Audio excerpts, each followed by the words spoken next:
Hey everyone, welcome to React Native Made Easy tutorials.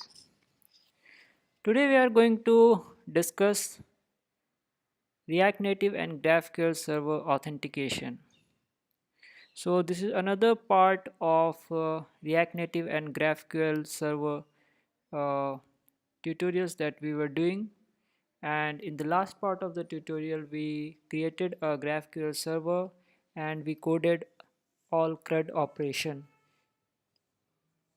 So now our CRUD code is in place, so we can create, write, update and delete data, and our server is working fine.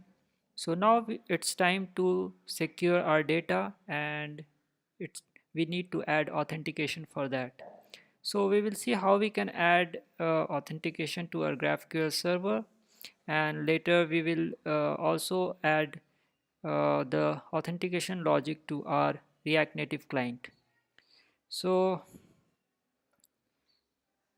I have just noted down the steps that we need. So the first step that we need to do is that we need to add some packages to our existing server, and we need to add, we will be using JSON web tokens. The short form is JWT, so we will be using that. So for that we need to add these packages, that is JSON web token, express, JWT, and bcrypt. So let's go ahead and add these packages to our existing server. So this is the code for our server that we did in last tutorial, which is here. So if you are directly coming to this tutorial, you can just click this link and check the previous tutorial. So we will start with this tutorial and we will add these packages to our existing server.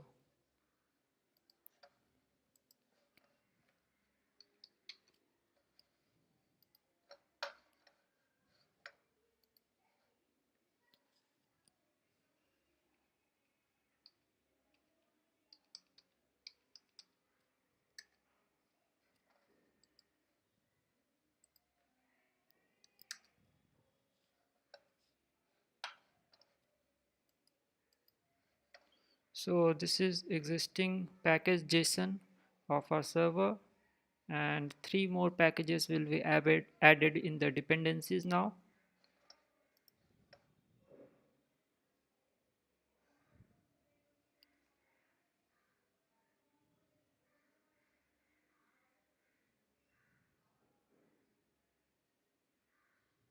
Okay, so it's done. So you can see that JSON web tokens, express, JWT and bcrypt are the new packages that has been added. Okay, let's see what's the next step. So next step, in the next step we will modify our connector.js files. So let's go ahead and modify it, and I will also uh, tell you that what exact changes that we are making. So basically we are, if you see the old code here, so we have two fields, first name and last name, everywhere. So basically we were just fetching data and there was no authentication, so we just needed these first name and last name fields, and we were adding dummy data to the first name and last name to create some data for fetching. So here what we are doing is that we have added two more fields, that is email and password. So for we are also adding dummy data to the these two new fields, and for password we have just hard coded the whatever the password we need, so that all the password are same and we can log in directly using this password. And one more thing which is worth noticing is that we are using bcrypt to hash the password before we save it to the database. So that is the main change, that basic change that we have done here. So let's go ahead and copy this new code and replace it with the old code.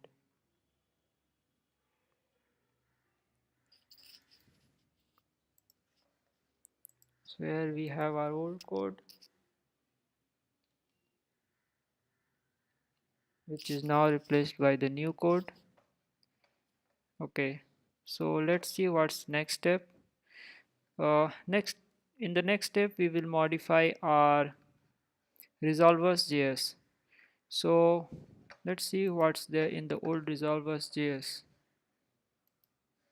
So in the old resolvers.js we have queries and mutations, and we have two queries and three mutations, and one of the query is all users, using which we are returning all the users in the database. And so what we will do is that we will add a authentication protection here, and just for the proof of concept, just to show you how we can protect. And if you want, you can use the same logic to protect all the queries or any mutation that you want. So let's go ahead and do it. I will just copy complete code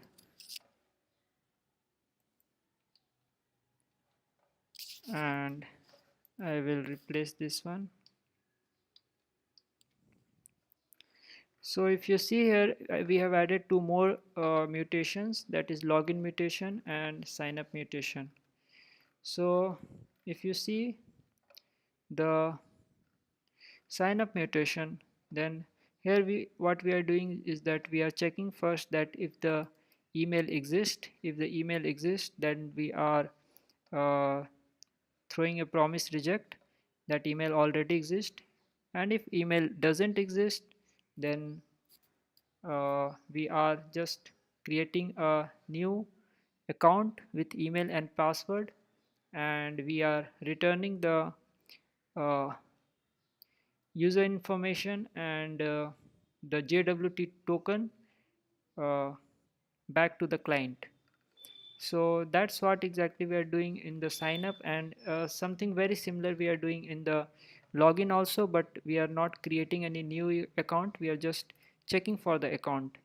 uh, if the email and password matches, then we are returning the token and the email user information. So both the login and sign up are same, with a little difference in the logic that we generally have in a login and a sign up process. So these two mutations are here which are new. Apart from that, all other mutations are same. And for the queries, we have here two query. We have added this protection, authentication protection, to the all users query. So we are checking this ctx argument, and if the ctx argument has a user promise, then we are returning a valid user promise, then we are returning all the users. If it doesn't have a user promise, then we are simply returning that user is unauthorized. So we will see later how we are getting this ctx argument. So right now we know what changes we have made to resolvers.js. So let's check what's the next step that we need to do. So the next step is updating the schema.js, and let's first see what is there in the old schema.js. So our old schema.js is very simple, which is basically we wrote for the CRUD operation. So we have create, delete and update as mutation, and these two queries are there, and very simple user schema is there. So we need to again modify the user schema and add two fields. Sorry, yeah, two fields that should be queryable, that is that user should be able to query. So those two fields will be email and JWT token. So here you can see we have added email and JWT token, and we have added two mutations, that is login mutation and sign up mutation that I just showed you in the resolvers JS. So let's update our schema JS. There's not much to see in the schema JS. It's very simple to understand. Okay, let's go ahead and see what's next. So next is our server JS, and let's first see what's there in the old server JS.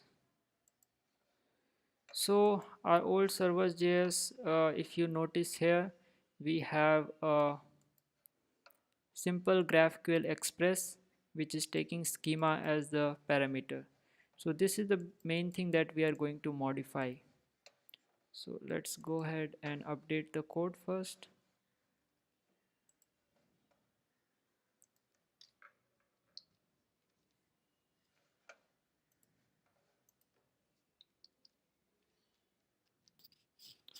Okay, so if you see here, then after body parser the complete code is changed. We have added we are importing a JWT from express JWT, and we are using it here, which is using a secret. And this basically what this does is that the it decrypts the JWT token, and we are able to get the information that was encrypted in the token. So here we get the information in request user. So here we check that if the user ID that we have encrypted as a token exists in the user database, then uh, it is passed to the next step, that is it is passed to the resolvers. Or otherwise, if there is no matching user ID, then a promise null promise is returned. So that's basically what is happening here. So the this is the gateway from which the request need to pass, and if there is authorization token in the request, then it need to be a valid authorization token with uh, user ID that exists in the database.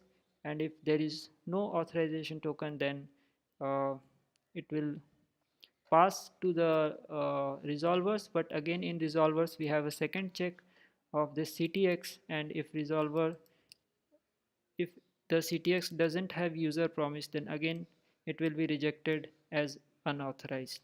So there are uh, two gateways from which the request need to pass.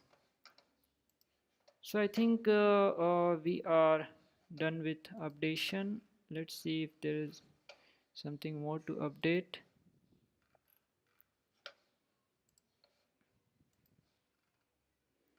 Okay, lastly we need to create a constant JS file. So let's create a new file.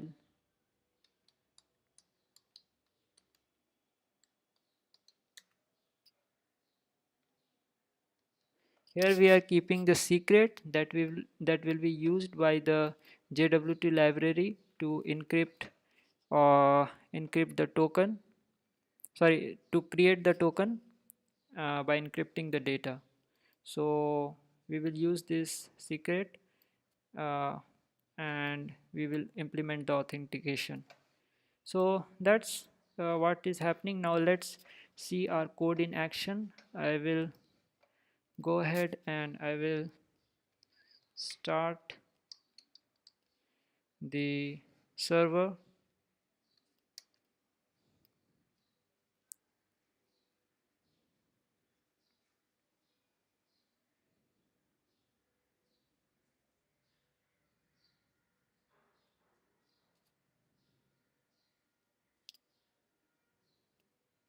So server has started, and it should now enter all the dummy data uh, that we just coded in the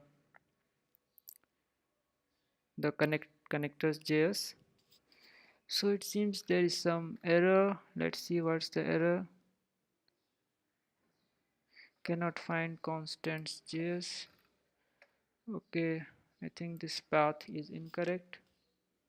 Now it should be able to find constants Jeaious.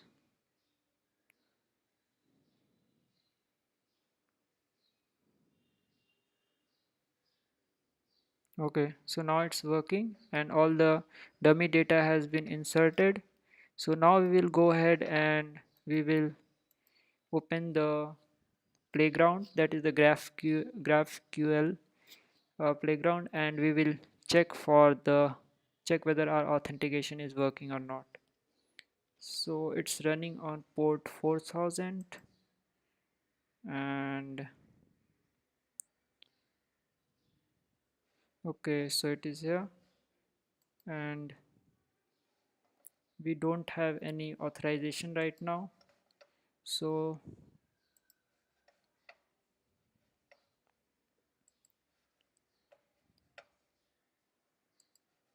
first let's go ahead and comment the authentication part and let's see what it returns.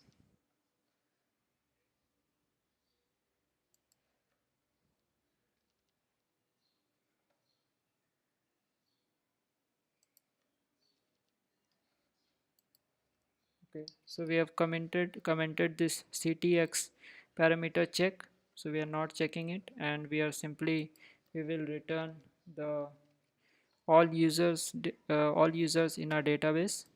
So let's make a query.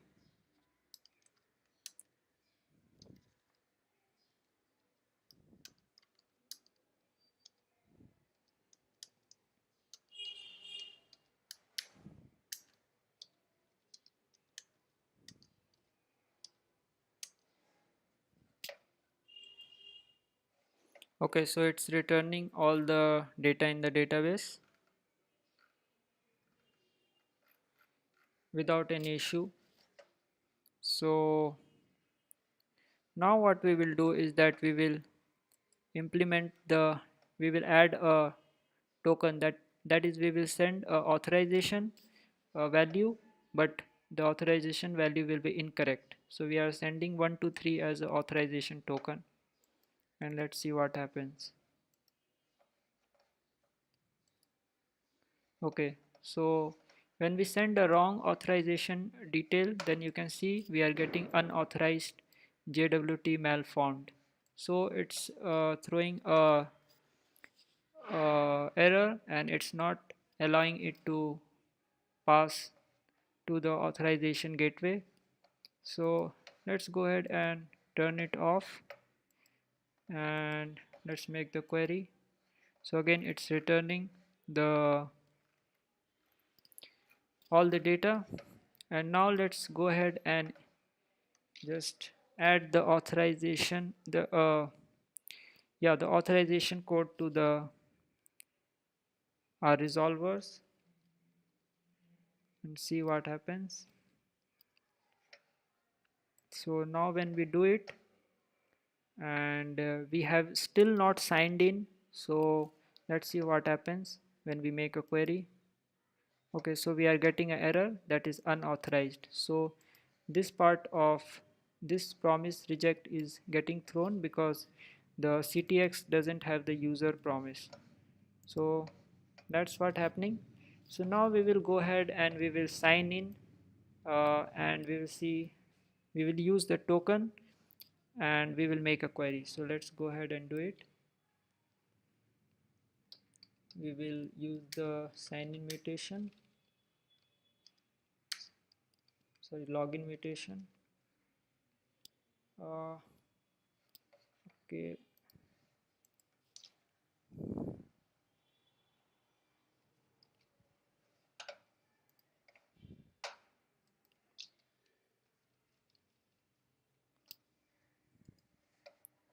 okay, so we need one user detail for signing purpose, so we will use this.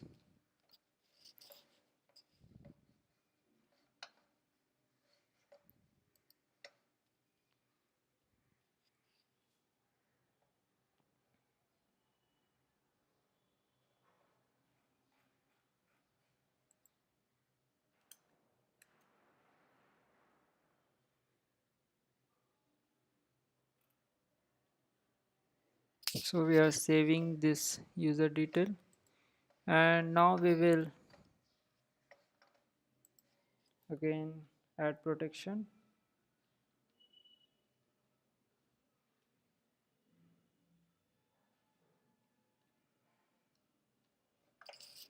So now it shouldn't work.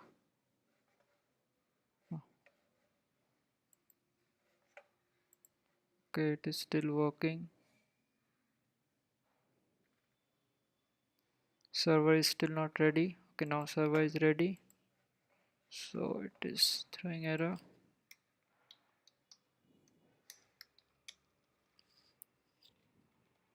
So we will log in now, and we will add our email.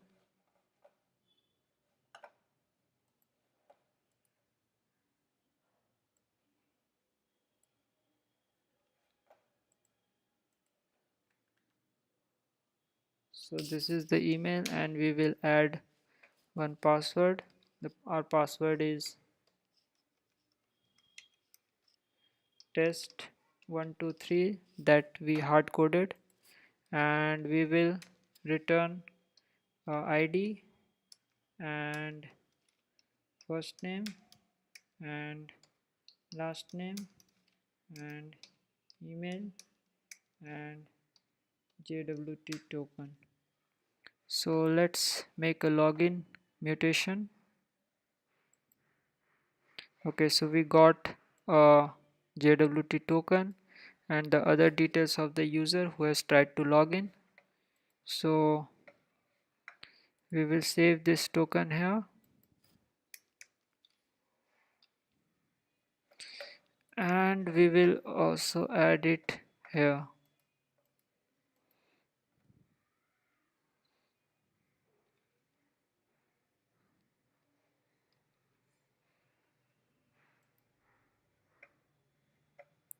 And we will implement the authorization, and now we will try to make a query. So remember, last time our query was not working, but now we have logged in and we have also added the token to the authorization header. And now let's try to make a query. Valid option. Okay, I think it's still in the process of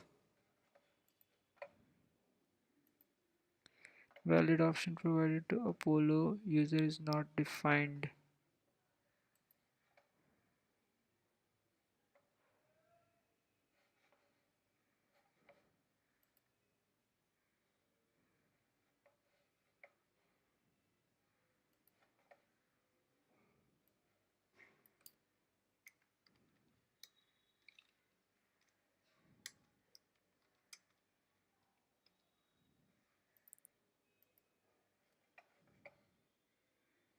Okay, there is an error, user is not defined. Okay, I think we haven't added a user to the server JS. Okay, so this is what is missing.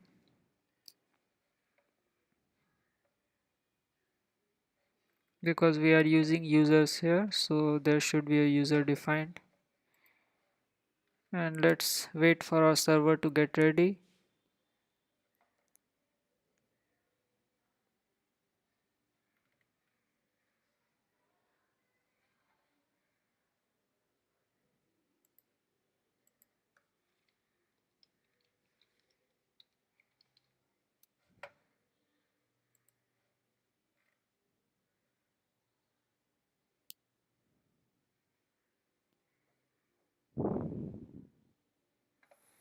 Okay, our server is ready. Okay, so now our query is working.